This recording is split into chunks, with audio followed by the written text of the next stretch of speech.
I think it's very important, as you have heard from so many incredible leaders, for us at every moment in time, and certainly this one, to see the moment in time in which we exist and are present. See where we are in the present. And to be able to contextualize it, to understand where we exist in the history and in the moment as it relates not only to the past, but the future. Whoa. Not in the past, not in the future. We need to know where we are right now. It's coming together. It's time, guys. It's time. Is this woman speaking English? I mean, is English her first language? She kind of sounds like an Indian guru. You must not be in the past and not in the future. You must just be here right now. This is most important. I guess I am Russian-Indian guy. Russian-Indian guy, but apparently I am black. I am also Indian and also Russian because I need your votes. So please vote for me. What's your favorite curse word? I can't say it.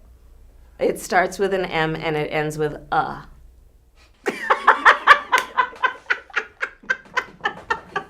Not ER.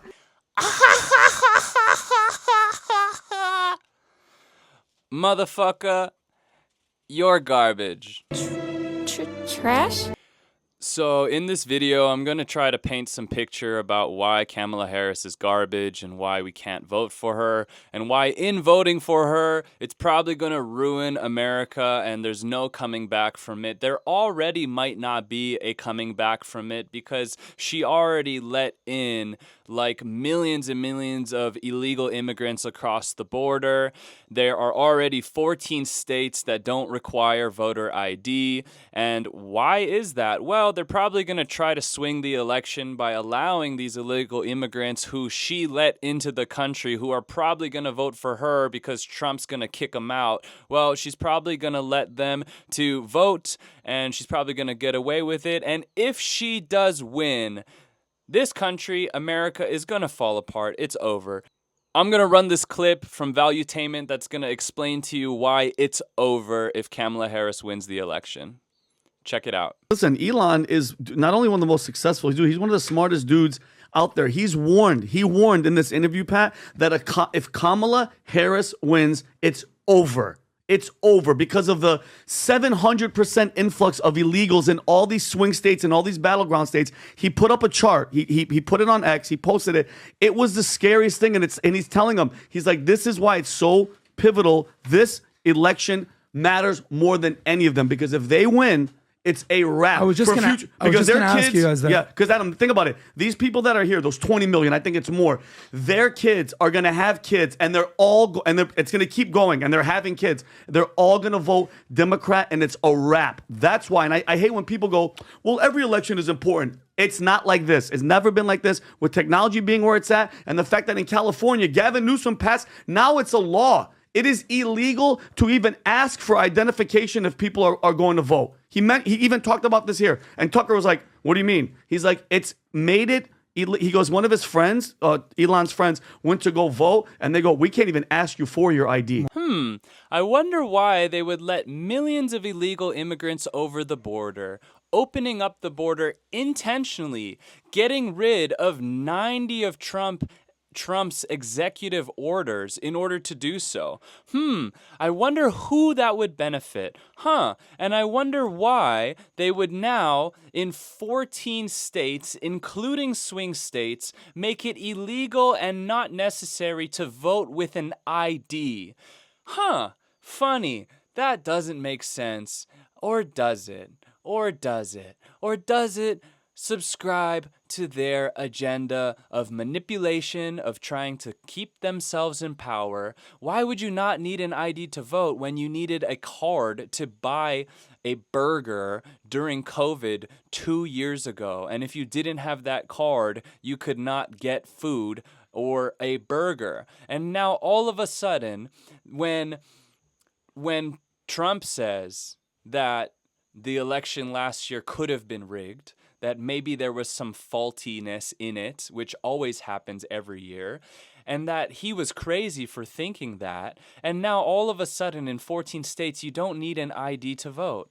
That is quite peculiar. The future of this country and the goodness of humanity as a whole is literally riding on this election.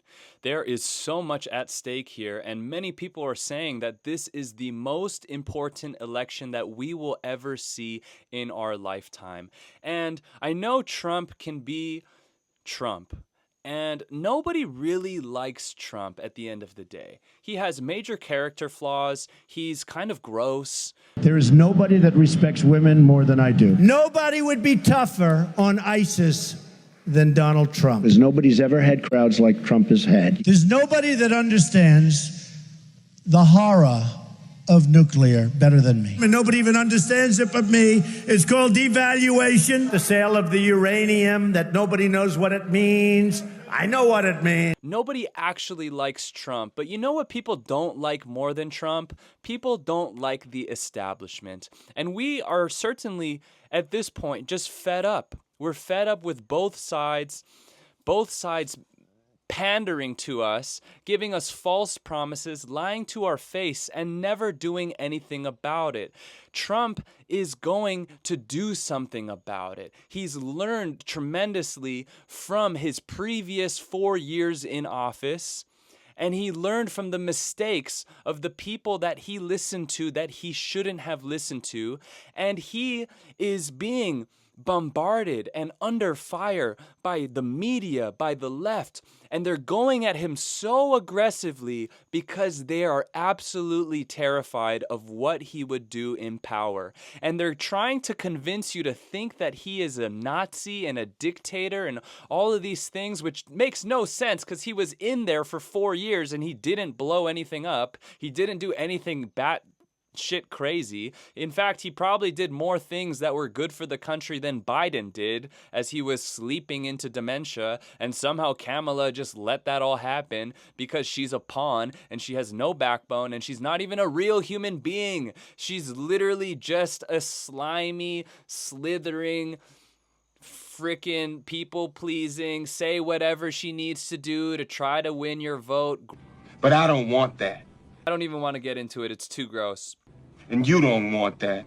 I'm going to run this clip that has Tulsi Gabbard, Russell Brand, Jordan Peterson, and RFK talking about Trump and his mistakes that he made last year and how they are going to not make those mistakes this year, how they are going to fix so many of the problems that we actually have in America, how they're actually going to make America healthy and great again. And think about it. Tulsi Gabbard, independent, used to be a Democrat.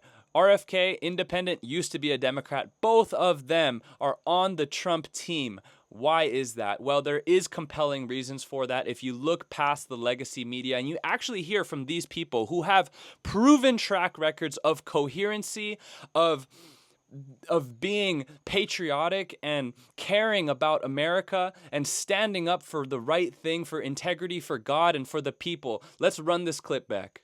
Look at what President Trump has talked about in conversations that both Bobby and I have had with him separately, but also things that he's said publicly numerous times in different interviews, different podcasts.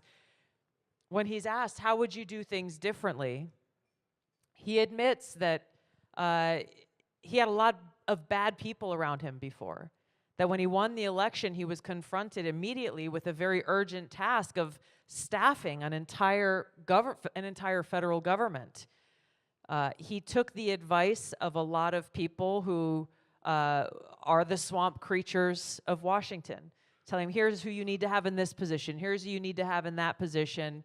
And I know for a fact that these people were doing this and being very nice to him and very kind to him and trying to get on his good side in order to maneuver into place with the sole purpose of mitigating what they viewed would be his disastrous effect on the country. The military-industrial complex. That good old thing that RFK said, if we continue to have, will ruin America, and there is no saving America while continuing to have the military-industrial complex. Guys, This is a spiritual battle. This is a spiritual election. It's not even Democratic versus Republican. Trump is not a Republican. Trump represents and is the head figure, is the leader of the anti-establishment party. He's the leader of the revolution that is a representation of what is good and godly in this world. The hyper woke left wants to get rid of the First Amendment. They want to get rid of your freedom of speech. They want to microchip you up. They want to vaccinate you up and make you into some sort of human slave for the global elites and for the tech oligarchies that will literally create the movie The Matrix in real life. This is what is seriously happening right now, and this is our battle for the spiritual well-being of our children and our future's children's children. And this is me doing what I think I can to my capacity of what I feel like is the most impact that I can make in this today, which is just sharing my thoughts, sharing this message, and sharing these good vibes. And so I'd love to hear what you think about all this in the comments down below. Smash the like button, subscribe to the channel for more consciousness about for more content about consciousness, spirituality, love, business, and freedom. I will see you on the next video. Aloha, namaste. Peace.